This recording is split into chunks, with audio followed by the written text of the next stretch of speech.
مکہ کے کافروں نے اس تحریر میں سے محمد الرسول اللہ کو مٹا دیا. اب یہاں پر اللہ تعالیٰ نے سورہ فتح کی 29 نمبر کی آیت نازل کی, اور آیت کا پہلا جملہ کیا ہے؟ محمد الرسول اللہ, محمد اللہ کے رسول ہے. مطلب یہ ہوا کہ اے مکہ کے کافروں, تم نے اپنی تحریر میں سے محمد الرسول اللہ تو مٹا دیا, تم نے اب اس کاغذ میں سے, اس ڈاکومنٹ میں سے محمد الرسول اللہ تو مٹا دیا, لیکن تم قرآن میں سے تو کبھی نہیں مٹا پاؤ گے. میرے نبی رسول اللہ ہیں, رسول اللہ تھے اور رسول اللہ رہیں گے. میں اپنے قرآن کے اندر یہ آیت نازل کر دے رہا ہوں. اب جب تک قیامت تک قرآن پڑھا جا رہا ہے تب تک دنیا میں یہ پڑھا جاتا رہے گا, محمد الرسول اللہ, محمد اللہ کے رسول ہیں. تم مت مانو, تم نے مٹا دیا اپنے کاغذ سے, مگر میں نے اپنے کلام میں, اپنے قرآن میں اس کو نازل کر دیا. اب جب تک قرآن پڑھا جائے گا میرے نبی کی شان پڑھی جاتی رہے گی, اور جب تک اذان ہوتی رہے گی اشہد ان محمد رسول اللہ, میرے نبی کے اللہ کا رسول ہونے کی صدائیں بلند ہوتی رہیں گی. تم مت مانو, تمہارے ماننے نہ ماننے سے کیا فرق پڑتا ہے؟ ابھی آپ کو پتا ہے ہمارے اتر پردیش میں وسیم رضوی نام کا ایک منحوس تھا, اس نے مذہب اپنا تبدیل کر لیا. چلو بھائی کوئی بات نہیں, بہت سارے لوگ ہوتے ہیں بھائی شہد کی مکھی پھول پر بیٹھتی ہے اور عام مکھی گندگی پر بیٹھتی ہے, تو یہ نیچر ہے, یہ مزاج ہے. شہد کی مکھی کو پھول پسند ہے, مکھی کو پاخانہ پسند ہے. تو اب کوئی اسلام کو چھوڑ کر کے مرتد ہو گیا, بھائی ٹھیک ہے, تمہیں اسلام نہیں سمجھ میں آیا, تمہارے دل میں اللہ تعالیٰ نے ہدایت نہیں لکھی تھی, کوئی بات نہیں, اللہ تعالیٰ نے تمہارے دل پر مہر لگا دی. مگر وسیم رضوی نے جب اسلام کو چھوڑا, وہ تکلیف کی بات تو تھی, مگر اس سے بڑی تکلیف کی بات یہ تھی کہ اس کمینے نے اللہ کے رسول کی سیرت پر ایک گھناؤنی کتاب لکھی, اللہ کے نبی کی ذات پر اس نے حملے کیے, اللہ کے نبی کو برا بھلا کہا, اللہ کے نبی کے کردار اور کیریکٹر پر اس نے اپنی کتاب میں اس نے گندے گندے الزام لگائے. میرے بھائیوں, سورج پر تھوکنے سے سورج کی روشنی میں کوئی کمی آنے والی نہیں ہے. کتے بھونکتے رہتے ہیں, ہاتھی چلتا رہتا ہے, کتوں کے بھونکنے سے ہاتھی کی اسپیڈ میں اور ہاتھی کی رفتار میں کوئی فرق نہیں پڑتا ہے. میرے نبی کے کیریکٹر اور کردار پر اگر کوئی انگلی اٹھائے تو میرے نبی کے کردار پر الحمدللہ کوئی فرق پڑنے والا نہیں ہے. میرے نبی کا کردار کل بھی بلند تھا, آج بھی بلند ہے اور قیامت تک بلند رہے گا. تو اللہ نے کہا محمد اللہ کے رسول ہیں. اس کے بعد فرمایا والذین معہ, اور جو میرے نبی کے ساتھی ہیں, جو میرے نبی کے ساتھ ہیں. اس جملے پر ذرا غور کرنا, صحابہ نبی کے ساتھ ہیں, خوشی میں بھی ساتھ ہیں, غمی میں بھی ساتھ ہیں, غریبی میں بھی ساتھ ہیں, امیری میں بھی ساتھ ہیں, آسانی میں بھی ساتھ ہیں, پریشانی میں بھی ساتھ ہیں. خندق کھودی جا رہی ہے, سردی کا موسم ہے, اللہ کے نبی کا آرڈر ہے, اللہ کے نبی کا حکم ہے, دشمن سے مقابلہ کرنے کے لیے خندق کھودنا ہے. پتھروں کو توڑ توڑ کر کے خندق کھودی جا رہی ہے. میرے پیارے بھائیوں, وہ بلڈوزر کا زمانہ نہیں تھا, وہ کرین کا زمانہ نہیں تھا, وہ سارے کے سارے کام تو انسان کدال اور تھاوڑے سے کیا کرتے تھے. وہ لوگوں 3 دن کے بھوکے میرے نبی کے صحابہ پیٹ پہ پتھر باندھ کر کے نبی کے حکم کی تعمیل کر رہے ہیں. وہ پیٹ پر پتھر باندھ کر کے خندق کھود رہے ہیں. سردی کا موسم ہے, سردی لگ رہی ہے, ان کے بدن کانپ رہے ہیں, مگر نبی کی محبت دیکھو, اسلام کی محبت دیکھو, وہ اس عالم میں بھی نبی کے ساتھ ہیں. والذین معہ, میرے نبی کے صحابہ میرے نبی کے ساتھ ہیں. غزوہ بدر کا موقع یاد کرو. بدر کی لڑائی ہونے کے پہلے اللہ کے نبی صحابہ کی ایک میٹنگ بلاتے ہیں, صحابہ اکٹھا ہو گئے. اللہ کے نبی نے صحابہ سے کہا اے میرے صحابہ, یہ پہلے سے تو کوئی پلاننگ نہیں تھی ہماری لڑائی کرنے کی, لیکن اب حالات ایسے پیدا ہو گئے, ہمیں لڑائی کرنا ہے اور 1000 کی تعداد میں دشمن آ رہا ہے, ہماری تعداد کم ہے, ہماری تعداد 313 ہے, ہمیں کیا کرنا چاہیے. ایک صحابی کھڑے ہو گئے, اے اللہ کے نبی گھبرانے کی کوئی بات نہیں ہے, اے اللہ کے نبی ہم موسیٰ علیہ السلام کے ساتھیوں کی طرح نہیں ہیں, ہم آپ سے یہ نہیں کہیں گے کہ اے محمد آپ جائیے اور آپ کا رب جانے، ہم یہاں پر بیٹھ کر کے تماشا دیکھیں گے۔ نہیں نہیں اے اللہ کے نبی، ہم آپ کے ساتھی ہیں، ہم آپ کے صحابہ ہیں، ہم آپ کے ساتھ اپنی جان لڑا دیں گے، ہم آپ کے ساتھ اپنی جان دینے کو تیار ہیں۔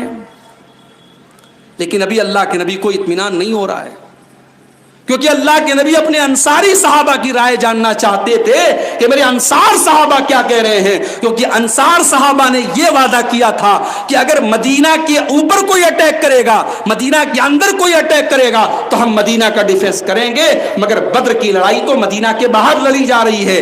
اللہ کے نبی یہ چاہتے تھے کہ میرے انصار جو صحابہ ہیں وہ کیا کہتے ہیں۔ جب بار بار اللہ کے نبی انصاری صحابہ کی بات جاننا چاہ رہے تھے تو حضرت سعد بن عبادہ کھڑے ہوئے، اللہ کے نبی والذی، اس اللہ کی قسم جس کے ہاتھ میں میری جان، فی البحر لا خزناہا، آپ حکم دے دیں کہ ہم سمندر کے اپنے گھوڑوں کو دوڑا دیں، تو اے اللہ کے نبی آپ کے انصاری صحابہ اپنے گھوڑوں کو پانی کے اندر دوڑانے کو تیار ہیں۔ اے اللہ کے نبی اگر آپ حکم دے دیں کہ ہم اپنے گھوڑوں کو مکہ کے باہر اور عرب کے باہر لے کر کے چلے جائیں، برق الغماد تک لے کر کے چلے جائیں، تو اے اللہ کے نبی ہم اپنے گھوڑوں کو برق الغماد تک لے کے جانے کو تیار ہیں۔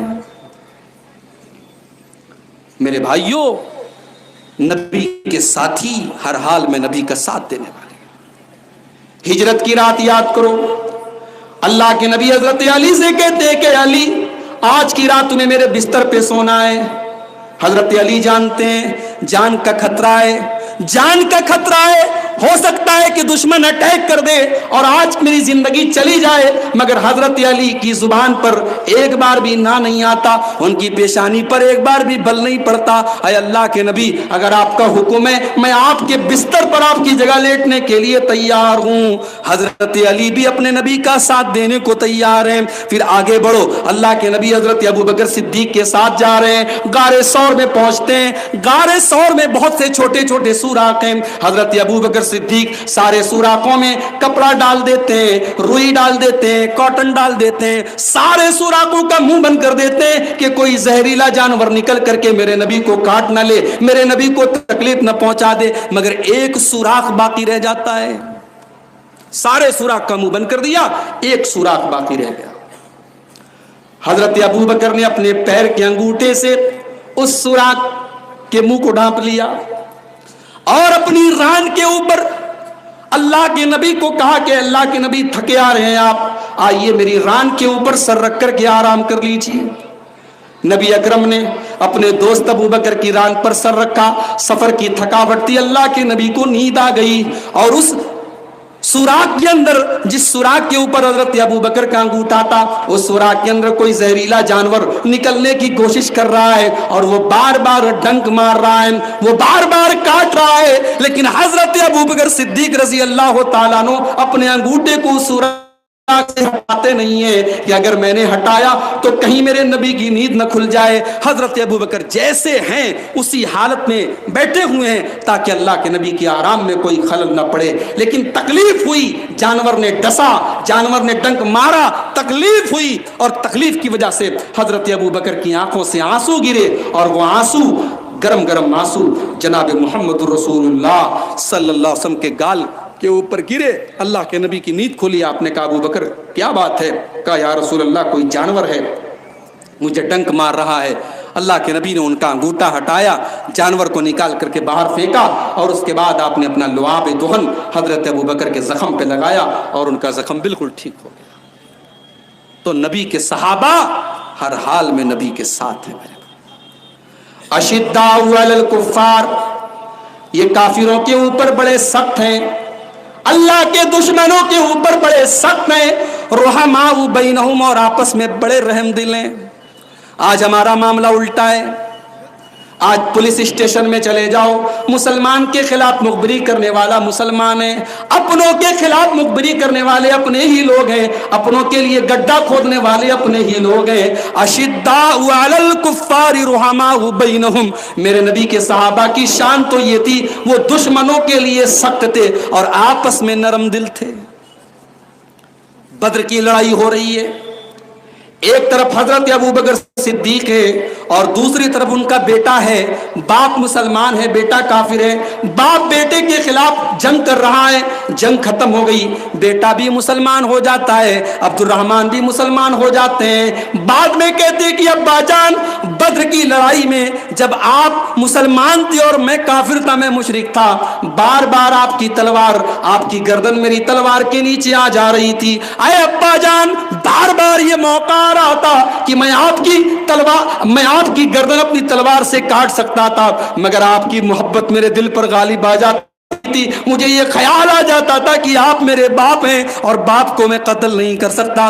حضرت ابو بکر صدیق نے فرمایا، او میرے بیٹے تو نے تو یہ سوچ کر کے مجھے چھوڑ دیا، واللہ لو وجدتک لقتلتک، لیکن اگر تیری گردن میری تلوار کے نیچے آئی ہوتی، اللہ کی قسم اگر میں نے تجھے پایا ہوتا لقتلتک، تو میں تجھے قتل کر دیتا، کیونکہ میں تجھے اپنا بیٹا سمجھ کر کے نہیں، میں اسلام کا دشمن سمجھ کر کے جنگ کر رہا تھا۔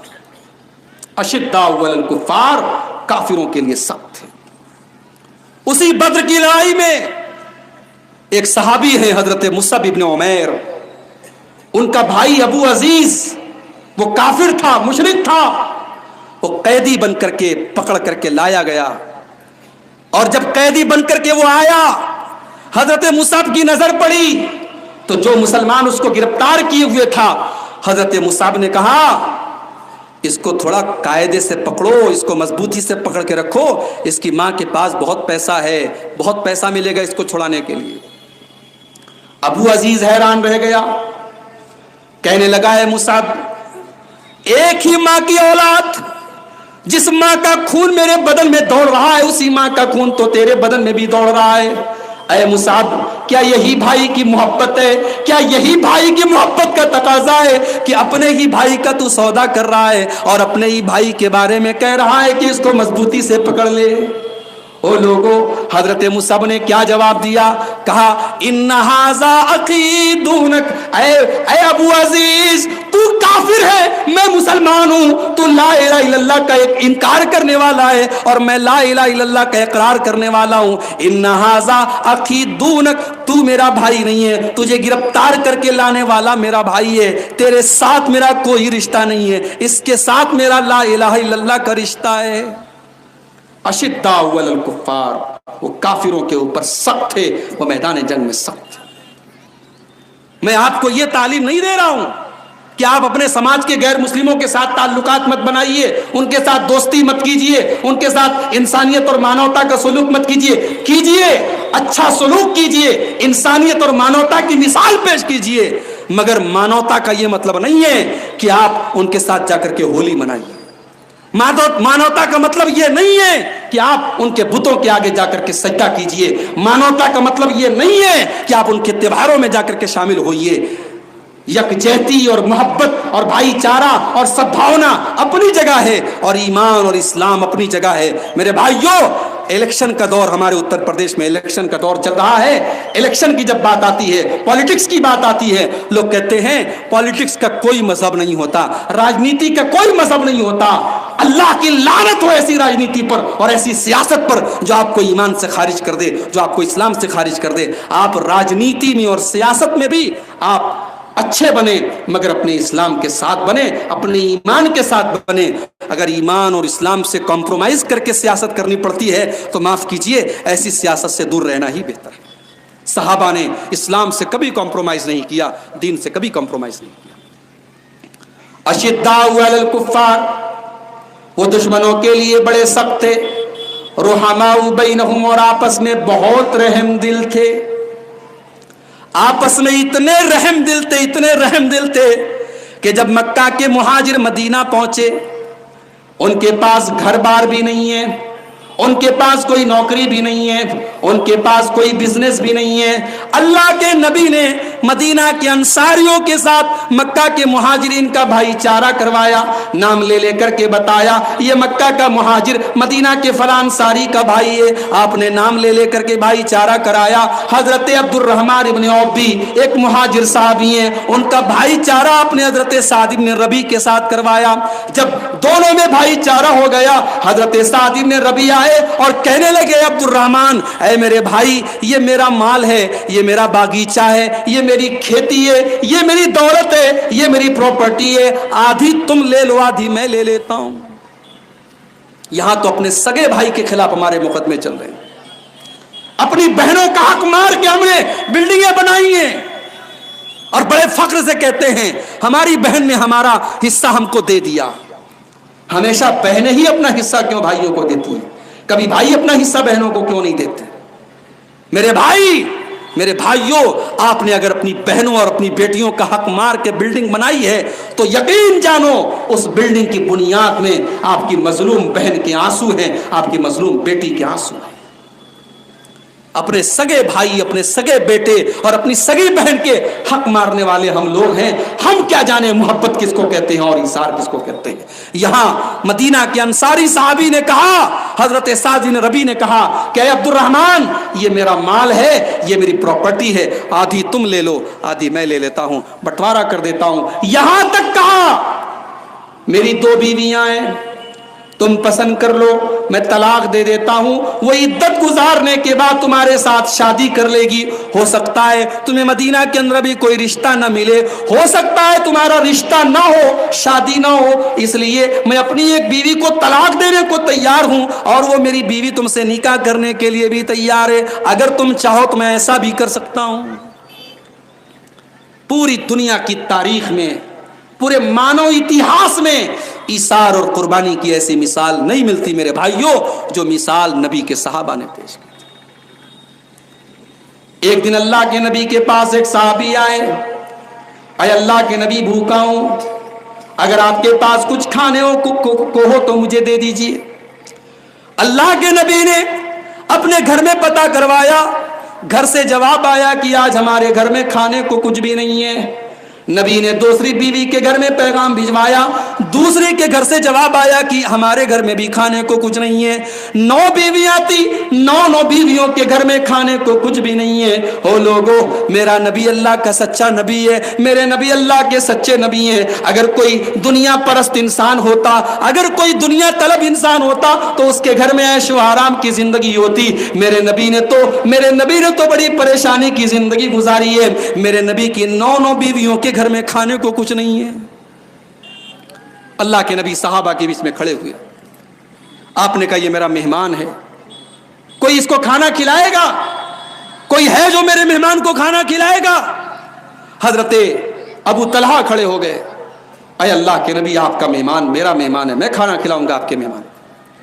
پتہ کرنے نہیں گئے گھر میں کھانا کتنا بنا ہے کہ نہیں بنا ہے، بڑے اطمینان سے بڑے یقین سے کہا کہ اللہ کے نبی آپ کے مہمان کو میں کھانا کھلاؤں گا۔ گھر آئے، بیوی سے پوچھا میں مہمان لے کر کے آیا ہوں۔ بیوی نے کہا لیس عندنا الا قوت صبیاننا، آج تو ہمارے گھر میں کھانا بھی نہیں ہے، اتنا کھانا ہے کہ بس بچے کھا سکتے ہیں، ہمارے اور آپ کے کھانے بھر کا بھی کھانا نہیں ہے۔ میری پیاری ماں بہنوں، آج مہمان گھر میں آ جائے تو آپ کی پیشانیوں پر بھی بل پڑ جاتے ہیں کیونکہ آپ کو کام زیادہ کرنا پڑ جاتا ہے۔ آج مہمان کا آنا بھی مصیبت مانا جانے لگا ہے۔ میرے نبی کے صحابہ کے ساتھ ایسا معاملہ نہیں تھا۔ حضرت ابو طلحہ کی بیوی نے کہا اے ابو طلحہ، اے میرے سرتاج، ہمارے گھر میں تو کھانا بھی نہیں ہے، بچوں کے کھانے بھر کا کھانا ہے۔ کہ کوئی بات نہیں،